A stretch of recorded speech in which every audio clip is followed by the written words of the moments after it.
මේ අපි මේ සිටින මළුව මේ අපේ දැසට පේන උතුම් ස්වර්ණමාලී මහා සෑරජානන් වහන්සේ දෙව්ලොවත් බ්‍රහ්ම ලෝකයත් මනුස්ස ලෝකයත් නාග ලෝකයත් කියන සියලුම ලෝක අතරින් සුවිශේෂීම ස්තූප රාජානන් වහන්සේ තමයි ස්වර්ණමාලී මහා සෑරජානන් වහන්සේ.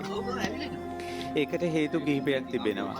මේ ස්වර්ණමාලී මහා සෑරජානන් වහන්සේ පිහිටි භූමියට ලෞතුරා සම්මා සම්බුදුරජාණන් වහන්සේ අපේ ගෞතම සම්මා සම්බුදුරජාණන් වහන්සේ 500ක් මහරහතන් වහන්සේලා සමග වැඩම කොට සමාපatti සුවෙන් වැඩ හිටපු ශ්‍රී සම්බුදු සිරිපා පහසින් පාරිසුද්ධත්වයට පත් වුණ බිමක්. ඊට කලින් ලෝකේ පහළ වුණ කකුසඳ කෝණාගමන කාශ්‍යප කියන බුදුවරු 3 නමටම මේ ලංකා දූපත අතපෙන්වක් කරලා පූජා කරලා තියෙන්නේ මේ භූමියේ පිහිටි මේ පිම්බිමේ. එතකොට බුද්ධ ශාසනයේට බුද්ධ ශාසන 4කම මේ භූමිය ලංකාව පූජා වෙච්ච තැන මෙතන. ඊළඟට බුදුරජාණන් වහන්සේ මොහොතේ මෙතන මහා ශාල කියලා දිව්‍ය පුත්‍රයෙකුට කියා හිටිනවා. දිව්‍ය පුත්‍රයා අනාගතේ භාග්‍යතුන් වහන්සේගේ වැඩිමනක් ධාතුපත් මහා සෑය ඉදිවෙන මෙතන ගාමිණී අබේ කියලා පින්වන්තයෙක් පහළ වෙලා ස්තූපේ කරවනවා. මේ භූමියට මහා කස්සප මහ රහතන් වහන්සේ වැඩ කරනවා. මේ භූමියට සාරිපුත්ත මහ මුනිදුන් මුගලන් මහ මුනිදුන් වැඩ කරනවා. මහා කස්සප මහ රහතන් වහන්සේට මේ කාරණාව මතක හිටියා. බුදුරජාණන් වහන්සේ ලංකාවට වඩිනකොට ඒවකට මේ භූමියේ මිනිසුන් නැහැ. මේ භූමිය බුදුරජාණන් වහන්සේ වෙනුවෙන් වෙන්විච්ච භූමියක් විදිහට කටුර හොල් ඇති වෙලා කාටවත් අපිරිසුදු කරන්න බැරි විදිහට මේ භූමිය වෙන් වෙලා තිබුණා. ඉතින් දුටුගැමුණු මහරජුරෝ තමයි 28ක් යුද්ධ ජය අරගෙන මේ අනුරාධපුරයට පැමිණ බෝධීන් වහන්සේ වන්දනා කළ එනකොට අස්සයා තමන්ගේ පාලනයෙන් ගිලිහිලා ඒ අස්සයා කැලෑ වැදුනා මේ පැත්තට. ඒ වැදිලා ඒ අස්සයා එනකොට මිහිඳු මහරහතන් වහන්සේගේ වචනේ මිහිඳු මහරහතන් වහන්සේ සපු මල් අරගෙන දේවානම්පියතිස්ස රජු ඉදිරියේ මේ භූමියට ඉස්සා මේ පොළොව කම්පා වුණා. ස්වාමීනි අයි පොළොව සෙලුනේ. මහරජා අනාගතේ මහා ස්තූපයක් ඉදි වෙනවා මෙතන. තුන් ලෝකේට මා සදෘශ ස්තූපය. අකිල පුතා මේ අකිල පුතා ස්වාමීනි මම කරන්න නෑ. ඔබට ගොඩක් කටයුතු වෙනවා. ඔබගේ මුණුබුරෙක් ඉන්නවා ගාමිණී අබේ කියලා අනාගතේ. එතුමා තමයි මේ ස්තූපය කරවන්නේ. අන්නේ විස්තරේ ලියලා මේ කණුවක හිටවලා තමයි දේවානම්පියතිස්ස රජු මේ භූමිය වෙන් කරලා තිබෙන්නේ. ඉතින් ඒ කණුව ළඟට තමයි අර දුටුගැමුණු රජු බෝධීන් වහන්සේ වැදලා එනකොට අස්සයා මේ කැලෑ පැනලා පැමිණි. ඇවිල්ලා කණුව වටේ කරකේ රජු ඇස්යාගෙන් බැහැලා කණුව කියවනකොට අනාගතේ ගාමිණී අබේ කියලා රජ කෙනෙක් මෙතන මහා ස්තූපයක් ඉදි කරනවා කියන අකුරු දැකලා ඉපදෙන්නත් කලින් තමන්ගේ නම ගලක කොටා විස්තර අනාවෙක කියපු බව සිහි කරනකොට රෝමෝත්ගමනය වුණා. ආන්නේ ගල් කුළුණ මෙතනින් එහා පැත්තේ.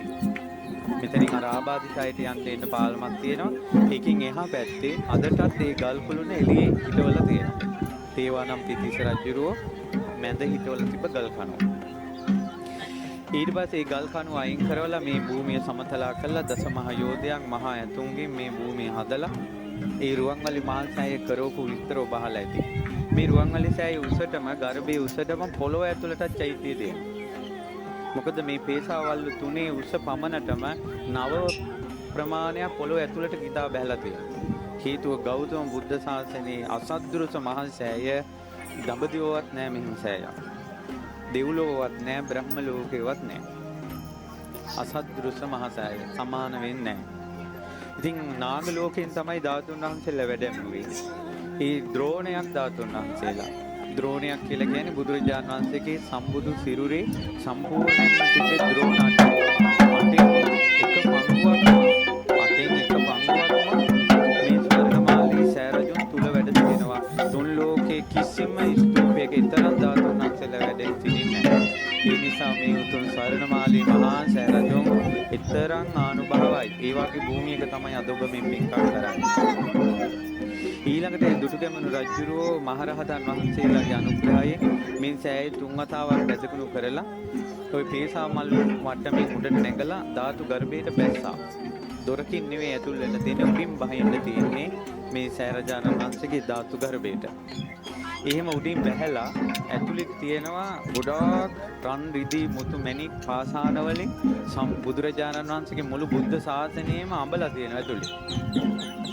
බාතිය කියන රජුරෝ මේ සෑය ඇතුළට ගිහිල්ලා තියෙනවා. 이르දීන් දෙවියන්ගේ උපකාරයෙන්. ඒ ගිහිල්ලා ඇවිල්ලා කියලා තියෙනවා මේ රුවන්වැලි සෑය මළුව වගේ මළු 4ක් ඕන කියනවා ඇතුළේ තියෙන පිළිම ටික එළියට ගත්තොත්.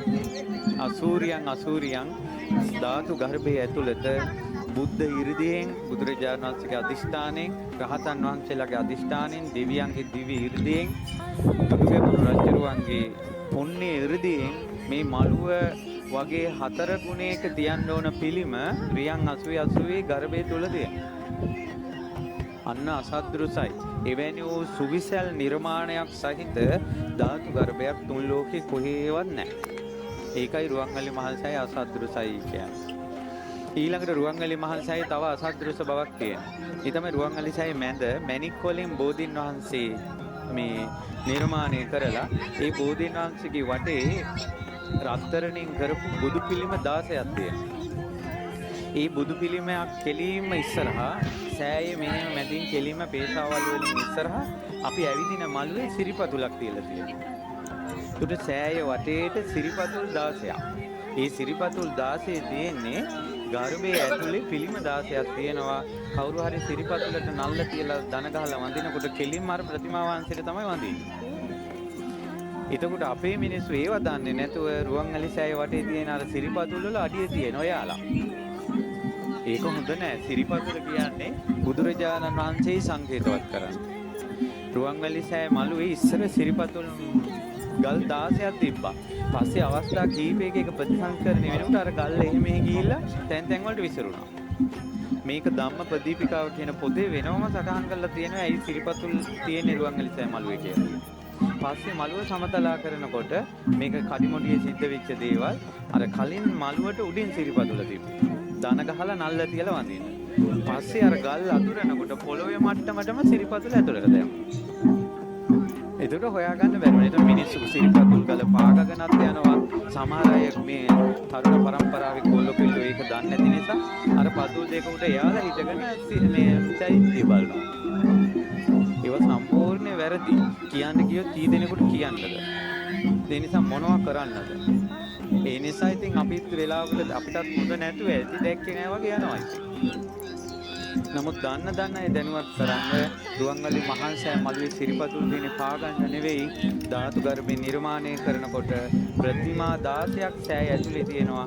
ඒ ප්‍රතිමාව කෙලින්ම තමයි මළුවේ සිරිපතුලක් තියලා තියෙන්නේ. ඒ සිරිපතුලට වැන්දම ප්‍රතිමාවට වඳින විදියට. ඉතින් කොහොම හරි පින්වතුනි මේ රුවන්වැලි සෑය මළුව ඇතුලේ මැණික් ගල් 4ක් තියෙනවා. මේ ලෝකේ කිසි කෙනෙකුට මිල කරන්න බෑ මේ මැණික් ගල් 4. මේ සෑය ඇතුලට පෑසර් 4ක් දැම්මා වගේ එළියයි ඒ මැණික් ගල් 4 මුල්ලේ තියලා තියෙනවා. ඒක ගණන් හදන්න දුටුගැමුණු රජුරන්ගේ කාලෙවත් ඒ ගල් 4ට ගණන් හදන්න බෑ කියනවා. අදටත් ධාතු වංශේ තියෙනවා රුවන්වැලි සෑය ඇතුලේ තියෙන මේ මැණික් ගල් 4 වටිනාකම ඒ රජ කාලෙවත් ගණන් හදන්න බෑ කියලා. ඉතින් පින්වතුනි ඒ තරම් ආලෝකය ඇතුළ ඊළඟට දුටුගැමුණු රජුරෝ